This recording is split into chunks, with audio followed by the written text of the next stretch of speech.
ಅಪ್ಪ, ಈ ಟೈಮಲ್ಲಿ ಅಕ್ಕನ ಜೊತೆ ಒಬ್ಬರಾದರೂ ಇರಬೇಕು. ಅದಕ್ಕೆ ನಾನು ಇಲ್ಲೇ ಇರ್ತೀನಿ, ನೀವಿಬ್ರು ಮನೆಗೆ ಹೋಗಿ. ಇಲ್ಲ ರೇವತಿ, ಎಲ್ಲ ಜವಾಬ್ದಾರಿ ನಿನ್ನೊಬ್ಳ ಮೇಲೆ ಹಾಕಿ ನಾವು ಮನೆಗೆ ಹೋದ್ರೆ ನಾವು ನೆಮ್ಮದಿಯಿಂದ ಇರೋದಕ್ಕಾಗತ್ತಾ? ಹೌದಮ್ಮ,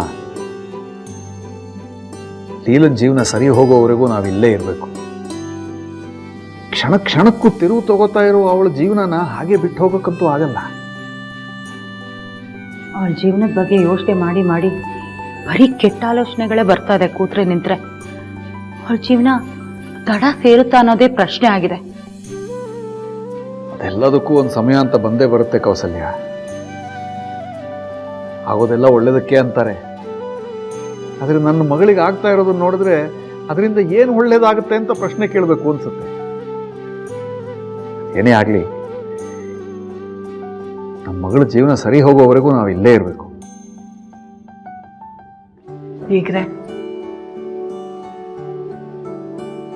ಮನೇಲಿ ಹಿರಿಯರಿದ್ರೆ ಯಾವ ಸಮಸ್ಯೆನೂ ಬರಲ್ಲ ಅಂತಾರೆ. ಏನಾದರೂ ಕಷ್ಟ ಬರೋಕ್ಕೆ ಮುಂಚೆನೆ ಹುಷಾರಾಗಿರ್ಬಹುದು, ತಯಾರಿ ಮಾಡ್ಕೋಬಹುದು ಅಂತೆಲ್ಲ ಹೇಳ್ತಾರೆ. ಆದರೆ ನಾನು ಈ ಮನೇಲೇ ಇದ್ಕೊಂಡು ನನ್ನ ಕೈಲಿ ಏನೂ ಮಾಡೋಕ್ಕಾಗಲಿಲ್ಲ.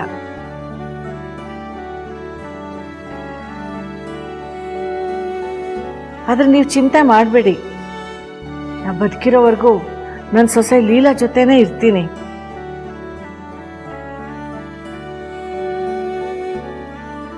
ಅವಳ ಜೀವನಕ್ಕೆ ಏನಾದರೂ ಒಂದು ವ್ಯವಸ್ಥೆ ಮಾಡ್ತೀನಿ. ನೀವು ನನಗೆ ಜೊತೆ ಕೊಡಬೇಕು. ಇದೆಲ್ಲ ಯಾಕಾಗ್ತಿದೆ, ಹೇಗಾಗ್ತಿದೆ, ಏನಾಗ್ತಿದೆ ಅನ್ನೋದು ನಮ್ಗೆ ಯಾರಿಗೂ ಗೊತ್ತಿಲ್ಲ. ಆದರೆ ಇದು ಬೂದಿ ಮುಚ್ಚಿದ ಕಂಡದ ಥರ ಅಂತ ನನ್ನ ಮನಸ್ಸು ಹೇಳ್ತಾ ಇದೆ. ನಾವೆಲ್ಲ ಸೇರಿಕೊಂಡು ಲೀಲಾ ಜೀವನ ಸರಿ ಮಾಡಬೇಕು. ನೀವು ಇದರಲ್ಲಿ ಕೈ ಜೋಡಿಸ್ತೀರಾ ಬೀಗ್ರೆ? ನೀವು ಹೇಳ್ತಾ ಇರೋದನ್ನು ಕೇಳಿದ್ರೆ ಬಹಳ ಸಂತೋಷ ಆಗುತ್ತಮ್ಮ. ನಮ್ಮ ಮಗಳಿಗೋಸ್ಕರ ನೀವು ಮಿಡಿತಾ ಇರೋದು ನೋಡಿದ್ರೆ ತುಂಬ ಸಮಾಧಾನ ಆಗುತ್ತೆ.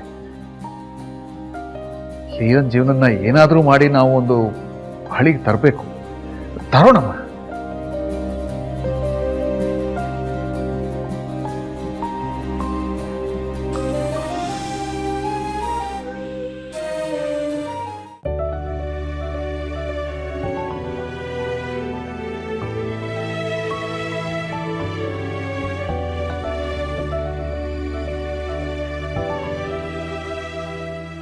ರೀ, ನಾನು ಅಷ್ಟೆಲ್ಲ ಹೇಳಿದ್ರು ನೀವು ಬೇಜಾರು ಮಾಡ್ಕೊಂಡಿದ್ದೀರಲ್ಲ.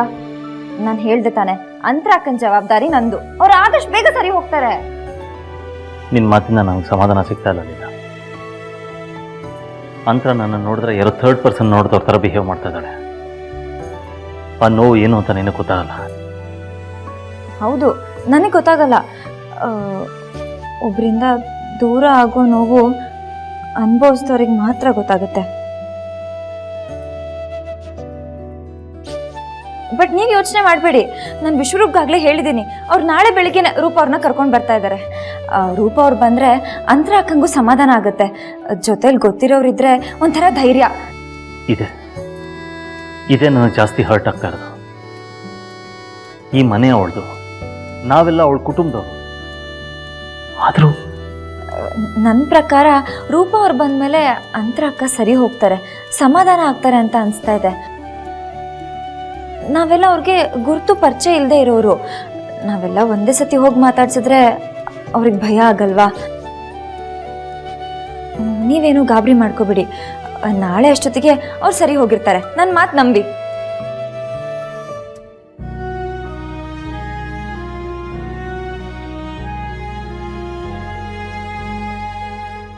ಯಾವ ಯೋಚನೆನೂ ಮಾಡದೆ ಆರಾಮಾಗಿ ಮಲ್ಕೊಳ್ಳಿ. ಹಾಗಂತ ಯೋಚನೆ ಮಾಡೋದೇ ನಿಂತೋಗಲ್ಲ, ಬಟ್ ಏನೋ ಒಂದು ಸಮಾಧಾನ ಆಗುತ್ತೆ ಅಂತ ಹೇಳ್ತಾ ಇದ್ದೀನಿ.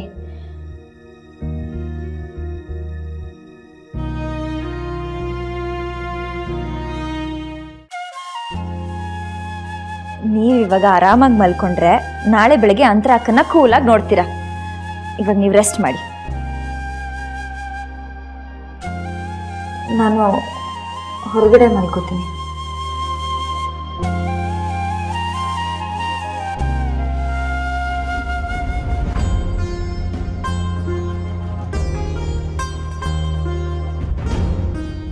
ಇನ್ಮೇಲೆ ಇಲ್ಲಿ ಮಲಗ್ಬಿಡ, ನಿನಗೆ ಅಂತ ಜಾಗ ಇದೆ.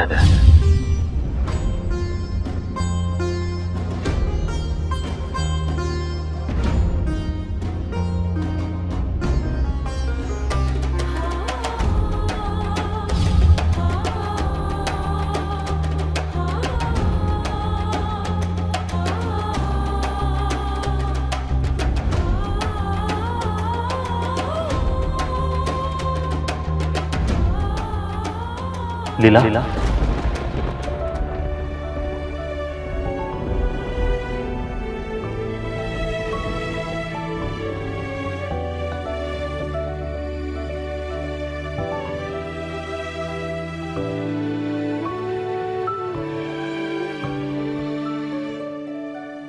Good night.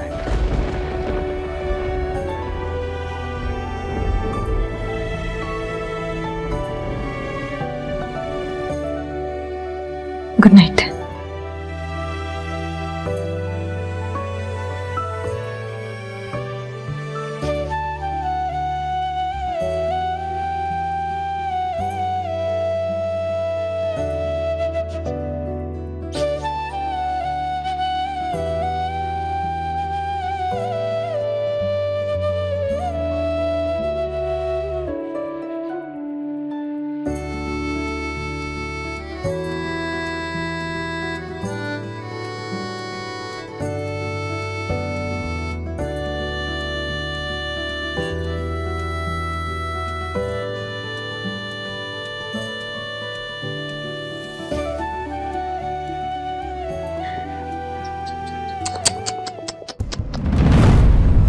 ಕಾಲಚಕ್ರ ಅನ್ನೋ ಒಂದು ಮಾತಿದೆ.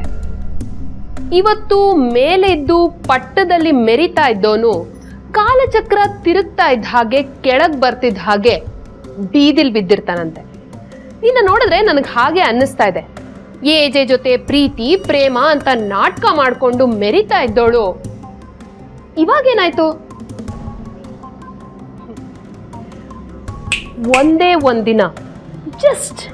ಒಂದೇ ಒಂದಿನ ರೂಮಲ್ಲಿದ್ದೋಳು ಈಗಾಗಲೇ ಇಲ್ಲಿಗೆ ಬಂದಿದ್ಯಾ. ಇನ್ನೊಂದು ಸ್ವಲ್ಪ ದಿನ ಆಮೇಲೆ ಗೇಟಿಂದ ಆಚೆ, ಆಮೇಲೆ ಬೀದಿಲ್ ಬಿದ್ದಿರ್ತೀಯ. ಏನಂದೆ ನೀನು ಲೀಲಾ 2.0ನ? 2.0 ಅಲ್ವೇ, 0.0. ಇಷ್ಟೆಲ್ಲ ಆದ್ಮೇಲೂ ಇವತ್ತು ನನ್ನ ಮನಸ್ಸಿಂದ ಒಂದು ಮಾತು ಹೇಳ್ತಾ ಇದ್ದೀನಿ. ನಿನ್ನ ಈ ಪರಿಸ್ಥಿತಿ ನೋಡ್ತಾ ಇದ್ರೆ ನನಗೆ ಕರಳು ಚುರುಕ್ಕಂತಿದೆ. ಆದ್ರೂ ಇನ್ನು ಗ್ಯಾರಂಟಿ ಹಿಟ್ಲರ್ ಕಲ್ಯಾಣ